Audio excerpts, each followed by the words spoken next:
Хээрийн галуу нисэн үл хүрэх газраас хүний хүүхэд хэрхэн эрдэм үүртэж ирсэн түүхээс хуваалцдаг Диплом подкастын маань энэ удаагийн дугаар эхэлж байна. Гэр бүлийн радио Томьёо Эдтек хамтран бүтэв. За сайн бацхан сонсогчдоо та бүхэндээ энэ өдрийн мэндийг хүргэе. Тэгээд Диплом подкастын маань ээлжилт нэгэн дугаар эхлэхэд бэлэн болсон байна. Тэгээд Диплом подкастын хөтлөгч Тамир би энэ удаагийн дугаар ганцаараа хөтлөхөр болсон. Тэгэхээр нэгэн үнэхээр гайхалтай зочин энэ манай энэ удаагийн подкаст маань зочноор орж ирж байгаа. Энэ бол манай Томьёогийн Антошкага. За энэ маань ойрын сонь сайхнасаа хуваалцвал. За яаж байсан энэ подкастыг сонсож байгаа бүх сонсогчдод энэ өдрийн мэндийг хүргэе. Энэ гайхалтай өдрийн бас мэндийг хүргэе. Тэгээд та бүхний өдөр маань ч гэсэн бас гайхалтай болж байгаа. За миний хувьд сонь сайхан гэх юм бол ер нь тайван сайхан даа. Гэхдээ ер нь сүүлийн нэг 2 сарын хугацаанд амьдралд ер нь маш их олон зүйл болж өөрчлөгдөж олон зүйлийг туршиж үзэж өнгөрүүлсэн ихэд бол өдрүүд байлаа. Тэгээд яг юуг туршиж юуг үзсэн гэдэг нь тун удахгүй бас та хэдэд маань ил болох бах. Хэрэг 12 сараас хойш сонсож байгаад магадгүй та хэд bod мэдсэн байгаа. За тэрнээс бусдаар гэх юм бол манай хүү айгуу сайн хилд орж байгаа. Тэгээд одоо аав ээж юм уу мөтгөө идөө зургтын гар гингүүд ойлгоод аваад ирдэг болсон байх жишээний ер нь сүлээд айгуу хурдан хөгжил явж байгаа. Тэр ер нь сайхан байна тийм л байна. Тэгээд андим ягаад энэ подкастт ингээд өөрж орцуулсан бэ гэхээр манай анд маань өөрийн дээд боловсрол Америк нэгдсэн улсад эзэмшсэн. Тэгээд дээрэс нь маш олон ингээд улс орнуудаар явжсэн туршлагатай болохоор андыгаа бүр нэлээд сайн ухах гэсэн бодолтой байгаа. Тэгээд ч утгаараа ер нь олон асуултууд бэлтгэсэн байгаа. Тэгээд ерөнхийдөө бол яг зүгээр нэг юм хийсвэр талаасаа биш зүгээр гоё яг юу болт ингэдэг талаас нь л гоё ярилцъя гэж бодсон юм. Тэгээд хамгийн түрүүнд асуулт ер нь залуучууд одоо ингээл Америкийг төсөөлөхдөө ингээл гоё Холливуудын киногоор төсөөлдөг шүү дээ. Амар гоё ингээл акшнтай Нью-Йоркийн годож нэг супер үнэхээр л тийм ингээд байдлаар төсөөлдөг. Яг чиний хувьд анх Америкт очиход ямар хус сэтгэл төрж исэн бэ? Дөрөвний чиний хэлдгээр бол яг үнэн. Америкийг бид нэр бүгдээр төсөөлөхдөө Холливуудын кино юм эсвэл яг нэг Нью-Йоркоор төсөөлдөг. Бата би өөрөө айгүй их нөгөө хүүхэлдэйн кино бид нар бүгдээрээ л хүүхэлдэйн кино аягүй үзэж өссөн. Тэн дээр яг нэг юм киноны хэсэг байдаг юм а. Тэн дээр ялангуяа нөгөө Том and Jerry гэдэг хүүхэлдэйн кинон дээр нэг Jerry нэг Том их хот руу яваад нэг жижигхэн тосгоны байшингаас цаадах чинь нөгөө Томыг онцгой хооронд орны доор нэг зураг шургуулаад тэгээд Нью-Йорк руу явдаг шүү дээ. Тэг Нью-Йоркод ингээд очиж амар өндөр ингээд байрлахуудтай амар гоё олон машинтай тэгээд Jerry чинь өндөр очроолохгүй. Яг л тиймэр нэрхэд төсөөлөл за би анх юм Том хотод очиод Нью-Йоркт амар юм байх Америкт очиод гэдэг тийм төсөөлөлтөд явсан. 2013 он гэдэг чинь би 17 настай байсан гэсэн үг. Тэгээд 17 настайдаа тийшээ явахдаа ер нь агүй юм том төсөөлөлтөд. Тэгээд цамаараа би нисгтээ Инчон нисэх онгоцны буудлаар дамжиж нисэж өнгөрсөн багт. Тухайд чинь Инчон чинь ер нь нөгөө шилдэг нисэх буудлуудын шагналуудыг олон жил дараалаад авцсан нэг нисэх буудлын агүй шинэ агүй гоё штэ тэ. Тэгэл яг нөгөө Вашингтон DC Dallas Airport гэдэг олон улсын нисэх онгоцны буудлын дээр газартаа л ингээл ороод ирсэн чинь Солонгостой харьцуулагдсан чи ёо ямар амар хуучны юм бэ. Бүр ингээд оронгууд ингээд нэг бүх юм амар юм өөтгөртэй дэндүү юм энгийн ямар ч нэг юм гоё юм байхгүй. Тэгээд нэг энчонер бүх юм ингээд амар гоё дэлгэц мэлгэцтэй. Тэгээд нэг хүмүүс нөгөө нэг transit area мэрэл ингээд явахлаар амар гоё гэжтэй. Тэгсэн чи Америк ерөөсөө тийм байгаагүй. Бид нэр ингээд буулгаад нэг юм жижигхэн юм хонг шиг юмар гараад тэгсний дараа нь юм сонио автобус дотор ингээд суулгадаг. За автобус дотор нөгөөдөн бүгдээр орсноо автобус нь буугаад нөгөө нэг сонгосны буудлын дотроо ингээд дундуур ингэж явж ирсэн. Ахиж буцаж ингэж тийшээ гарч ирээд тэгээд immigration-ээр хэлээр ордог. Тэгээд тэн дээр ингээд байсан ч хүмүүс нөгөө харилцаа солонгос амар үйлчлэгдсэн шүү дээ. Тэгээд толгойд гэдэг чи Америкийн хэрэгсээ тийм байгаа. Би тэгэл ямар сонио юм жоохон хөдөөмж би хаана ирчвдэг. Яг ахны мэдрэмж бол яг тийм байсан. Тэг яг тэрнээс гараад за энэ гайгүй болох байлгүүдээ гэж бодсон чи гайгүй болоогүй зөв. Бүр улам хөдөө бол ингээ болоод амар их ингээ нэг өндөр барилгууд чинь байхгүй. Би дисийг бас айгүй юм нөгөө улсын нийслэл учраас манай Улаанбаатар шиг л нөгөө хамгийн том хот хамгийн метрополис нь байх болов гэж бодсон чинь эсэргээрээ намхан барилгуудтай юмнууд нь амар таруу байршсан. Амар их юм ой мод ногоомоо мод энэ төр ихтэй тийм газараа би үнэхээр хаана ирчвдээ л гэж юм гэхээр яг үнэндээ бол бодсон шүү. Ер нь яагаад заавал анх Америкийг ер нь сонгож суралцсан? Өөр улсуудын талаар судалж ирсэн үү?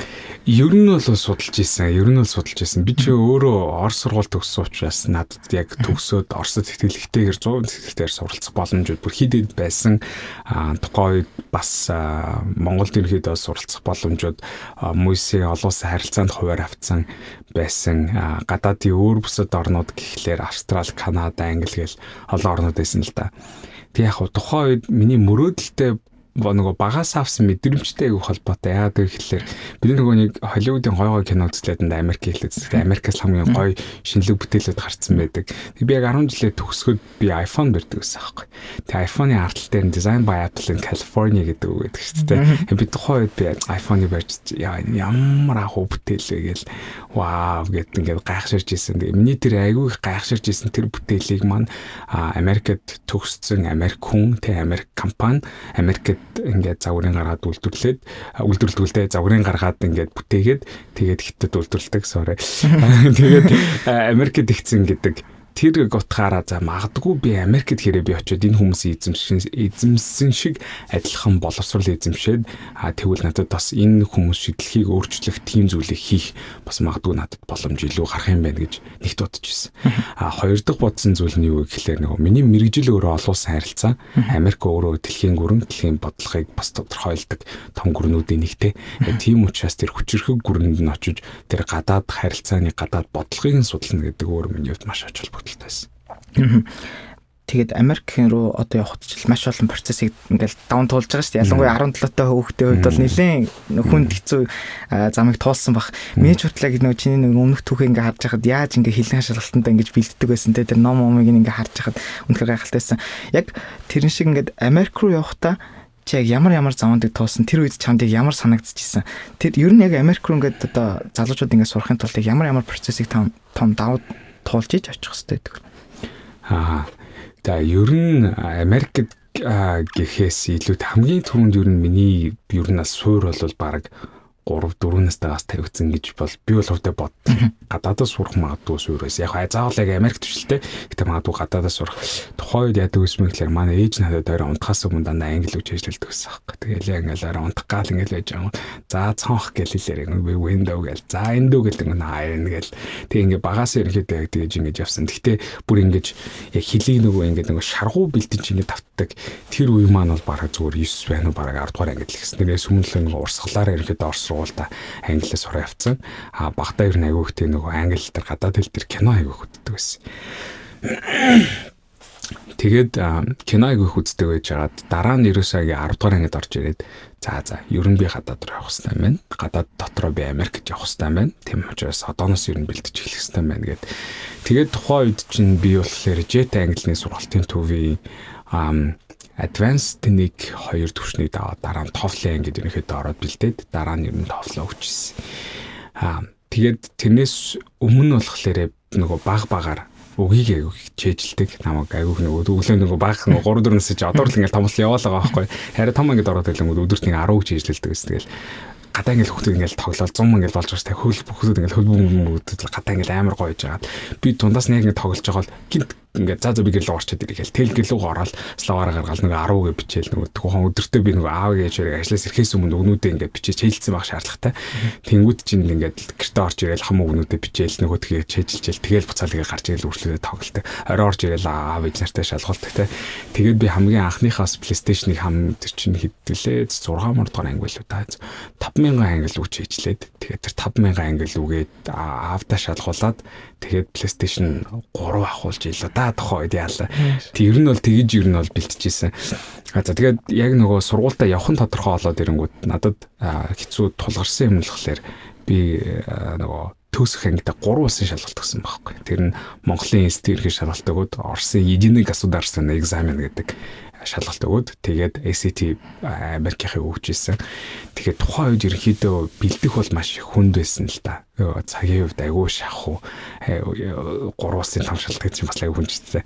Тэгээд тухайн үед ерөнхийдөө бэлдэх тэр хэцүү зүйлийг даван туулахад гарсахад надад тусалсан ганцхан зүйл нь болохоор миний нөгөө ирээдүг харах тэр төсөөлөл мөрөөдлөөс нь би өөрийгөө ингээд нэг юм амжилттай ч юм уусгүй бол ирээдүйд ямар хүн болохоо би тухайд ингээд харцсан, юу хиймээр байгааг харцсан, хийж байгаа ингээд төсөөлцсөн. Тэгээ би нөгөө тухайд тэрийг би амар хийнэ гэж аягүй ярьж явдаг байсан байхгүй.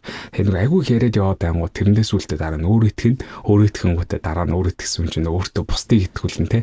Тэгээд ингэж явсаар аваад хэцүү үедээ тэр мөрөөдлөө эргэж өөртөө санаж итгүүлээл тэгэл тэр хэцүү зүйлсүүдийг бол ер нь даван тоолоод ер нь бол гарч ирсэн. За тэгээд Америкийн их сургууль сурсантай, Америкийн университет сурсан. Ер нь ингээд яг дэлхийн топ сургуулиудыг ингээд харж байхад эхний топ 10 нь ер нь бол дандаа Америкийн сургуулиуд байдаг те. Одоо чиний хувьд Орос школоорч явцсан. Тэгээд Америкийн сургуульд нь сурсан ч хүн гэдэг өнцгөөс ингээ харахад яагаад юугаараа онцлог болоод Америкийн тэр боловсрол систем ингээд онцлог болоод топуудад ингээд жигсаад байна. За зүгээр нэг хардах юм нь юу вэ гэхээр тэр ранкийг нь Америкчид өөрсдөө гаргадаг те. Ер нь бол тэгээд яг сурцсан хүний хувьд яагаад тэр систем нь ингээд бусад орныхоос өөр болоод юугаараа илүү болоод топууд жигсаад байна гэж бодож байна. За яг үндэ хэлэхэд бол би бол ингэ сонссон. Ранкинг систем гэдэг зүйл өөр айгүй олон юмнуудыг ингэж шалгууруулж авч үздэг те. Тэрэн дээр хамгийн ер нь чухал нөлөөлдөг хоёр зүйл нь юу гэхээр төгсөөд хэдэн хувь нь ажилд орж байна. Тэгээд ажилд орсон хүмүүсийн сарын жилийн дундаж чинийхэд цалин хэр байна гэдгийг айгүй ихэр чухалчилж авдаг. Тэр бол нэлээд голлох факторууд нэг. Тэгээд ерөнхийдөө сургуульд нь хэр олон ер нь гадаад оюутнууд байна. Хэрэг олон эрдэм шинжилгээний ажлууд бичигдэж гарч байна. Хэдэн ер нь том сэтгүүлүүд одоо бичигдэж байна. Магадгүй тэндээс хэдэн Нобелийн шагналтан гарч байна гэдэг. Тэр олон зүйлсүүдийг бүгдийг ингэж шалгууруулж авч үзээд тэгээд ерөөдөө тухайн сургуулийн ранкинг гардаг те. Миний хувьд бол тэр ранкингаар сургуулаа хэмжих, ранкингаар ер нь за юм топ сургууль, энэ бол ийм топ гэдэг тэр имижд бол үнэхээр дургу, бас тэрэнд итгэдэг. Би юунд дээрээс аягүй сайн итгэдэг вэ гэхлээр эсэргээрээ тухайн яг нөгөө мэрэгчлэр нь гаргацсан энэ мэрэгчлэр энэ сургууль топ гэдэг тийм зүйлсүүд байдаг шүү дээ. Мэргэжил болоход аваад үзэнгүүт тэрэн дээр харин хамаагүй илүү нарийн шалгуурууд ер нь ордог юм байна ранкинг дээр. Тэгэхээр ер нь сургуулаа сонгож байгаа болвол хамгийн түрүүнд мэргэжлээ сонгоод дараа нь тухайн мэргэжлээрээ хамгийн сайн топ сургууль хаана гэдгийг хүн ер нь хайх хэрэгтэй юм л. Гэхдээ топ сургууль байна гэдэг тэр чам тохирсон сургууль байна гэдэг үг бас биш юм байлээ. Би тэрийг яаж ойлгосон бэ гэхлээр Америкт очиод дараа нь ойлгосон л доо. Нөгөө хүүхдүүд нь тэнд оюутнууд яадаг вэ гэхлээр сургуулийн ингээс сонгохоос өмнө сургууль дээр нэгүүд очиж үздэг заяа. Кампус дээр очиод сургууль нь ямар юм байна, дотор байр нь ямар юм байна, профессорууд нь ямар юм бэ гэдэгт үздэг. Тэрнээс өмнө сургууль руугаа материалаа явуулахаас өмнө сургууль руугаа ороод сургуулийнхаа програм буюу нөгөө хөтөлбөртэй танилцдаг. Тэгээ 4 жилийн хугацаанд би ямар хичээлүүдийг заавал үзсэн байх хэвээр, ямар хичээлүүд үзэх надад сонголтууд байгаа. Энэ тэгэнгүүт одоо жишээл зарим нэгэн сургуулийнх нь одоо гэдэг олон улсын эрх зүй талаас илүү их ингээд юм заадаг бат. Зарим нь олон улсын бизнес худалдаа талаас нь илүү их заадаг те. Тэгмээд аль нь олон улсын харилцааны мэргэжлэр төгсөж гарч байгаа боловч энэ хоёр хүний авч байгаа тэр концентрац буюу нөгөө илүү мэрэгжиж байгаа зүйл нь шаал өөр тис ондоо байгаа байхгүй. Тэгэхээр ер нь бол хэрвээ одоо жишээлбэл одоо энэ подкастыг магадгүй ингэ сонсоод гадаад руу сурахаар ялангуяа Америк сурахаар явж байгаа бол эхлээд мэрэгжлээ тодорхойлоод мэрэгжлийнхаа топ сургуулиудын жагсаалтыг олоод тэгээд тэр топ сургуулиуд дотроос бүх хөтөлбөрүүдийг судалж үзээд тэгээд чамд хамгийн сайн тохирч ин тэрийг л юм сонгох хэрэгтэй юм. Тэгэхээс биш тэр нөгөө топ 100 сургуулийн жагсаалтанд тэрэнд бол итгэх шаардлага байхгүй шүү дээ. Зүгээр л нөгөө нийтээрээ ингээд нэг дагж хуйлардаг нэг тийм зүйл санагдав. Нөгөө ер нь бол хүүхдүүд ингэдэж шүү дээ. Бараг гадаад руу сурж лээвэл зүгээр юугаар ч сурсан яах вэ? Ямар сургууль сурсан яах вэ? Гадаад руу сурах бошоо гэд тэгж боддог. Ер нь бол тэгээд хэрэггүй мэн те. Эхлээд бол мэрэгчлээ сайтар сонгосон байх хэрэгтэй мэн. Тэгээд тэр мэрэгчлэлтэн тохирсон хөтөлбөрүүдийг нь харж агаад өөрсдөө тохирсон сургуулаа сонгох гэж манай андын зүгээс зөвлөж шүү. За дараагийн нэг асуудал байгаа. Америкийн ихтэй сургуулийг ингээд төгссөний дараа ажлын байр олдох боломж нь ер нь хэр байдаг вэ? Ер нь Монголч тэр Америктаач тэр ер нь ажлын байр одоо олон улсын оюутнууд тухайн газраас тэр ингээд ажлын байр олох боломж нь ер нь хэрэг байдаг бол. За ер нь бол байхыг бол байгаа. Гол нь Америкийг бусад газартай харьцуулахад ямар байгаа гэдгийг нь би бол хэлж сайн мэдэхгүй байна. Хаалт бусад газар мэдэхгүй байгаа учраас. За Америкт ер нь ажлаа олох процесс ер нь ямар шүү байдгийг тайлбарлаад өгье. Богинохон. За төгсөөд гарсны дараа OPT гэдэг нэг зүйл хийх боломжтой. Тэр нь л optional practical training гэдэг үгний товчлол буюу альва нэгэн эрдмийн зэрэг эзэмснийхаа дараа буюу associate гэж байгаа, bachelor гэж байгаа, тэгвэл masters, doctors гэдэг одоо нөгөө эрдмийн зэргүүд шүү дээ. Тэгээд тэрийг эзэмсэн болгоныхаа дараа 2 жилийн хугацаанд заадаг. Одоо яана төгссөн чинь дараа тэрийг мартсан юм шиг. Миний санаж байгаагаар бол 2 жилийн хугацаатай ерөөхдөө дадлага хийх боломж байдгийг. STEM мэрэгжил буюу нөгөө нэг science, шинжлэх ухаан, technology, технологи, engineering, инженер, тэгээд математикийн ерөөхдөө ийм чиглэлийн мэрэгжлүүдийг болохоор 3 билүү 5 жил байдаг баха. Тэрийг тодруулаад дараа нь голгол description дотор нь биччихээрэй. Тэгээд тэрийг болохоор арай л урт байдаг. Тэгээд тэр ерөнхийдөө ирэхээ яаж авдаг вэ гэхээр төгснөхийн дараа материал явуулдаг байхгүй. Тэгээд материал болохоор юуны ямар явуулаад тэгээд тэрэн дээр чинь бас тодорхой хэмжээ төлбөртэй $400 ч гэдэг л намайг явах бараг $400 байсан байж санагдаад байна. Би ихтэй яг одоо нэг сүүлийн юм л 5 гүн тоог нь бол мэдэхгүй байна. Тэрийг өнгөө чамд OPT хийх гэдэг нэртэй эрхийн карт чинь бараг материал явуулснаас хойш 3 сар орчмын дараа буцаж ирдэг байхгүй.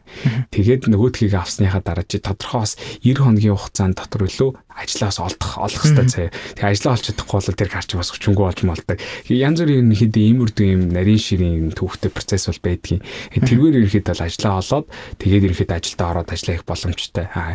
Гимн яадаг вэ гэхээр тэрий чинь дуусны дараа яах вэ гэдэг асуудал гарч ирдэг байна. Яагаад гэвэл дуусгаж чамайг үлдээхийн тулд нөгөө байгууллага тэр компани чинь аюул олон юм шат дараатай хуулийн процессор ерөнхийдөө дамжиж өнгөржиж чамайг тэнд ажилтнаа олгож авч үлддэг. Харамсалтай нь дийлэнх компаниуд тийг хүсэл байдаг. Яагаад гэвэл дотоодын ямар ч асуудалгүй ямар ч тийм хуулийн одоо юу гэдэг зардал гарахгүй тиймэрхүү байдлаар шууд оюутнуудыг авах боломж тэр хүмүүс зүгээр хасар мянгаараа байж идэг учраас ер нь OPT-ийн дуусангууд за баярлаа баяртай хэрэг үнэхээр сайн ажиллаж исэн бол магадгүй чи манай өөр одоо юу гэдэг орны нэг салбар дээр очиж ажиллаж агаад тэгээд дараа нь одоо юу гэдэг ямар нэгэн боломж болцоогоор ахаад өөр визнийхээ ангиллыг солиод буцаад наашаа ирэхдээ ирүүлэх тийм процесс байдаг. Эсвэл бол ер нь гадаад руу өөр салбар руугаа шилжүүлээд дараа нь тэндээс ирэхэд бол ажил нь бол дуустдаг байхгүй. Одоо нэгэнт яг ингээд өмнө контент хийдэг те сошиал дээр ер нь од байсан хүнийг авчруулсан дээр газ асуучих гэж бодсон. Одоо ер нь залуучууд дээд боловсрол нэг чухал шээ. Одоо том компаниуд диплом харахаар ажил зүгээр баг YouTube дээр те ингээд контент хийгээл баг гайгүй амьдэрчдээ байна. Амар хэлбэрээр мөнгө олчих боломжтой байна гэж ер нь хүмүүс ингээд хардаг нэг юм зүйл гараад эхэлчихлээ л дээ. Чиний хувьд яг YouTube дээр ч тэр Facebook дээр ч тэр одоо хаан чи бүх одоо платформд контент хийжсэн хүний хувьд яг тэр мөнгө олох боломж нь хэрэг хэдийн те. Үнэхээр тэр дээд боловсролоос илүү чухал авч үзээд байх зүйл мөн үү гэж юу гэж дүгнэж. Би нэг зүйл дээр болоо санал нэгдэж байгаа. Тэр нь юу гэхээр дипломын үнц нь улам бүр бууж байгаа. Яагаад бууж байгаа вэ гэхээр хүмүүс ур чадвар дээр суурилсан тэр боловсон хүчнийг ур чадвартай боловсон хүчнийг одоо хайдаг болсон болохоос биш дипломтой боловсон хүчнийг хайгаа бэлдсэн. Тийм учраас ур чадварыг бол номер 1 чухалчил тавих нь бол зөв. Тэрнтэй бол би санал нийлнэ. Гэхдээ тэр авах ур чадварыг заавал ихтэй сургуульд сурахгүйгээр авч болно. Тэрнтэй санал нэгдэж байгаа. Гэхдээ магадгүй зүгээр YouTube хийгээд магадгүй ингээд сошиал орчинд ингээд контент үйлдвэрлээд контент хийгээд тэрнээсээ орлого олоод тэгээд тэр чин магадгүй чиний ирээдүйн урт хугацааны санхүүгийн тогтвортой болон аюулгүй байдлыг хангаж чадхаар зүйл мөн үү гэдэг дээр бол би бол эргэлздэг. Баг түн дээр итгэл найдвар бол тавьдаггүй. Гэхдээ хүн өөрөө ур чадвартай байвал заавал сургууль сурах албагүй гэдэгт бол өстой бат итгэж байгаа. Гэхдээ сургуульд хүмүүс сурчвал нөгөө тэр нөгөө эрдэмт мэдлэгт хүрэх замыг чинь товчилдаг зүйл байхгүй юу те. Чи одоо магадгүй 1000 вебсайт чи ухчиж энэ дээрс нэг юм ойлгож мэдэж авч байгаа бол магадгүй сургууль дээр чинь ингээд тодорхой хэмжээний ингээд дараалал ингээд заагаад ингээд өгчөж штэ те. Тэрийг ер нь бол ингээд дагаад үзээ явуул хамаагүй л хурдан байна. Хүмүүс нэг юм хэлдэг. Тэгж явахлаар хүмүүс хайрцагтчихад байна гэдэг байхгүй. Гол нь тэгж чамд өгсөн мэдээллийг тэрнээс давуулан уншаад чи тэрнээс халиад гарч чадчихвэл одоо чи хайрцаглагдахгүйгээр улам илүү олон талаас юм сууж мэдэх болцоо байгаах чи хайрцаглагдах боломжгүй байгаа.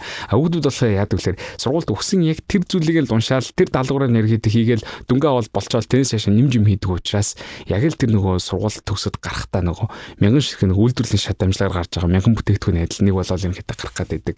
Тим ирэхэд жоохон нэгуур бол байдаг. Гэхдээ би бол хувийнхаа зүгээс зөвлөн нөө сошиал медиагаар мөнгө хийгээд ирээдүгөө баттах нь гэдэг бол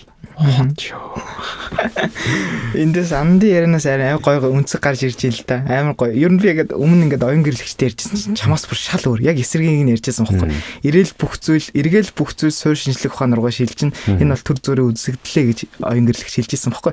Тэнгүүд яг манай одоо сонсогчдод те амдын яриаг бас нэг талаас нь бодож үзээд, оюун гэрлэгчийн яриаг бас нэг талаас нь бодож үзээд. Тэгээ нэг дүгнэлт гарвал айгүй гоё зүйл гаргах гэж бодчихлаа л та. Тэгээд их сургууль сурсны нэг гоё давуу тал нь юу гэхээр амар гоё дурсамжийг бүтээдэг те. Ер нь их сургуульд заавал би тим хичээл хийж ирсэн шүү гэж дурсгаасаа илүүтэй би тэр залуучуудтай тим клубтэр би тэгж гоё яаж ирсэн шүү гэдгийг дурсамж бас нэлийн чухал юм шиг надад санагддаг. Чиний хувьд ихтэй сургуульд гоё ингээд Америкт ингээд сурж байхдаа гоё чамд ингээд үлдчихсэн гоё дурсамжуудаас манай сонсогчтой тохиолдсон. Гоё дурсамжууд бол мэдээ зөндөө олон байгаа. Ер нь бол ийм байлээ. Би энийг бас ер нь ойлгосон. Бакалавр гэдэг бол ерөөсөө чад мэдлэг болох гэдэг газар бол биш ээ. Яг үнэхээр бол чи бакалаврт бол тэгээд мэдлэгийг ингээ ойлгоод бакалаврт хүн хоёр юмыг олж авдаг юм байлээ. Нэгт хүн арга барилыг олж авдаг. Арга барил олж авах гэдэг. Тэгвэл арга барил гэдэг нь за өглөө би хитэн цаг зэрвэл би хитэн цагийн шалгалтанд 40 ногт бэлтээ гүйж амжих юм гэдэг те. Би магадгүй юу гэдгийг за би хичээл дээр ерөөхдөө яаж би энэ нөгөө тэмдэглээ би хөтөлчүүл дараа нь би шалгалтан дээр орохдоо энийгээ дараа нь эргүүлээд нэг хараад нэг жоохон хуулбал би ойлгох юм те. Ер нь бол яг муухагаар хэлвэл тийм. Гэтэ ер нь бол тэр нөгөө ер нь хичээл хийх тэр нөгөө амьдралд хандах тэгээд нөгөө тэр магадгүй одоо юу гэдэг алтан муу аавн хичээл дээр унан шалгалтан дээр унан те тэр нөгөө алдагдал оногдол гэдэг ингээд янз бүрийн тэр бүх зүйлүүдийг ерөнхийдөө даваа толоод үзэхэр чи өөр ингэс нэг арга барилтай болт юм л. Тэр чин дараа нь арга барил чин хандлаганд чин нөлөөлөөд хандлага арга барил хоёр чин нийлэхээр хүний ер нь амьдралынх нь нэг авч явдаг жанжин шугам болдог байгаа байхгүй. Тэр хоёртой байгаа хүн бол магадгүй түүнийхээ дараа магистр доктороор орохтлоор харин жинхэнэ нөгөө юм сурч авдаг. Амьдралаас яг нөгөө тэр хоёроо авцсан хүн чинь туршлагаараа дамжуулаад бас магадгүй өөр яг амьдрал дээрх мэдлэг юмнуудыг ингээд өөртөө шингээж авдаг. Тийм зүйлүүд их нэгтгэн. Хоёр дахь зүйл нь болохоор яг түрүүний чиг чинь нийлдгээр дурсамжуудыг авдаг. Хамгийн ерөнхийдөө ад жаргалтай гоё дурсамжтай үед бүгд их сургууль болсон байдаг. Би их сургуультай байхдаа одоо их нартайгаа танилцсан. Их сургуультай ерөнхийдөө байхдаа би болсон. Гэт ер нь бол миний амьдралын хамгийн ер нь гайхалтай мөчүүд бүгдээр ер нь их сургуульд ер нь болж өнгөрсөн байдаг. Хөгжилтэй гоё дурсамжууд бол мэдээж зөндөө. Тэрийг бол одоо яриул толгой тоомшгүй олноо орж ирж байна. Гэхдээ яг зүгээр миний энэ түүх болон миний энэ сургамжаас аваад залуучуудад юу зөвлөх вэ гэхэлэр хүн амьдралдаа хийсэн зүйлтэй биш хийгээгүй зүйлтэй хүн харамсдаг юм байл. Тэгэхээр хэрэг их сургуультай ямарваа нэгэн зүйлийг хийхээс айж байгаа, ямарваа нэгэн зүйлийг хийхээс залхуурч байгаа, ямарваа нэгэн зүйлийг хийхээс за би чадахгүй байхдаа гэд хэрэг чи хойш сууж байгаа болвол чи хамгийн гой боломжуудыг алдсан шүү. Хүн хийсэндээ биш хийгээгүй хүн бурууддаг юм байл. Тийм учраас хийгээрээ ордоороо туршаарай. Манай андад ч гэсэн нэлийн асуултууд ирдэг багтай. Ер нь ингээд би Томьёогийн ингээд сошиал медиаг ч гэсэн ингээд харж л байхад ер нь залуучуудаас нэг юм асуулт бүр байнга ирдэг. Томьёод яаж орох вэ? Томьёод яаж дадлага хийх вэ? Би Томьёод л ормоор байна гэдэг. Андын зүгээс хэлэхэд ер нь ямар хуу залуучууд Томьёод орох боломжтой. Яаж иж ер нь Томьёод орох ийм нөхцөл нь бүрдээд их шиг байна. За хамгийн түрүүнд тэгэхээр би өөрийнхөө зүгээр Томьёод орсны бунхан түүнээс бигээс хуваалцаад өгвөл арай л гоо ойлгомжтой болоо. Хамгийн анх болохоор би өөрөө Монголика гэдэг нэртэй яг одоо Томьёо шиг боловсролын юм цогц датабаз вебсайт үүсгэх гэж ер нь бодож ирсэн. Тэн дээр мэргэжлийн талаар ингээд мэдээллүүд байдаг, сургуулиуд, сургалтуудын талаар мэдээллүүд байдаг, ажлын зармаарууд байдаг гэл ингээд нэг юм цогцсон сайт таахгүй. Тэрийг айгүй удаан би ингээд төлөвлөөл бичээл би ч маар 2 дугаар курсээс хойш тэрийг бодож ерөнхийдөө төсөөлж явсан. Тэгээд тэрийг ярьж ингэж явсаар байгаа нэг өдөр Монголд ирснийхаа дараа би баяр сайхахын сториг хараад юм боловсролын стартапт хүн хайж байна гэд. Тэгээд би холбогдоод би айгаад шууд холбогдоод хойлоо уулзъя гэдэг. Надад бас юм мөрөдөл хүсэл байгаа. Ингээд хойлоо уулзаад ярих гэдгсэн чинь окей хойлтгийн нэг кофе уугаад хойлоо ярих. Тэгээд надад ярьсан чи яг тэр концепц миний яг ярьжсэн юм надад айгүй олон зүйлтэй давхцсан байхгүй. Тэгээд би ерөнхийдөө дараачихын л 2 өдрийн дараа манайхныг уулзсан манай офистер болоо чи хүрээ дээр ирээ гэд. Тэгээд ирээл ерөөсө тухай томынхаа бүх залуустай танилцаад тэгээд ерөнхийдөө бол нэг баг болоод манай компани маань эхэлжсэн. Одоогүй 11 сарын 7 маань төрсөдөр бид маш гоё юм ревил хийх гэж байгаа. Тийм учраас та бүгдээ айгуу гоё хүлээж байгаарай. Тэгэхээр яг саний зүйл дээр би юу гэж хэлэх гээд байлаа. Хамгийн түрүүнд номер 1 байх зүйл болохоор та тодорхой хэмжээгээр хийх байгаа зүйлдээ өөрийн гэсэн итгэл үнэмшилтэй болон түндэ урам зоригтой нөгөө passion гэж яриад байдаг шүү дээ. Passionтай байх хэрэгтэй. Томьёо үргэлж бид нэр passion байгаа хүмүүсийг хайж идэг тий. Тэр хийж үзсээс кайф авдаг, урам зориг авдаг, түүнийхээ артаа шаргуу ингээд явдаг өөрийн гэсэн яг түүнийхээ талаар мөрөөдөлтөй хүсэлтэй, тэмүүлэлтэй тиймэрхүү хүмүүс байвал томьёог бид нэр тэр хүмүүсийг аваад тэр хүмүүсийн ур чадварыг улам сайжруулад хамтаараа нийтээрээ тэр хүний тэр зорилго тэр хүсэл мөрөөдөлд нь хүрэхэд нь бид нэр тусалдаг. Эргүүлээ нөгөө хүн маань томьёогийн бидний нийтийн хамтын тэр зорилго хүсэл мөрөөдөлд маань хүрэхэд тэр хүн маань илүү тусалдаг. Тэгэхээр хамгийн түрүүнд бол тийм хүмүүсийг бид passion хүмүүсийг хайдаг. Хоёр дахь нь бид нар хандлага аягүй чухал гэж бид нар боддог те. Энэ бол хамгийн чухал зүйлүүдийн нэг үргэлж дэвших, сурах, аливаа нэг асуудал гарахад түүнээс шийдлийг нь олох те. Та магадгүй ажил дээр хүмүүстэй хоорондоо муудалцаад ямар нэгэн санал зөрчлөө гэхэд түүнийг айгүй гоё техникээр айгүй гоё эргээр ингэ шийдэд гарчих. Тим ерөөхдөө хандлагатай, ажил дээр ерөөхдөө хариуцлагатай магадгүй өөрийн гэсэн нөгөө ийм санаачлагтай тиймэрхүү залуусыг бид нар хайдаг. Энэ хоёр дахь нь.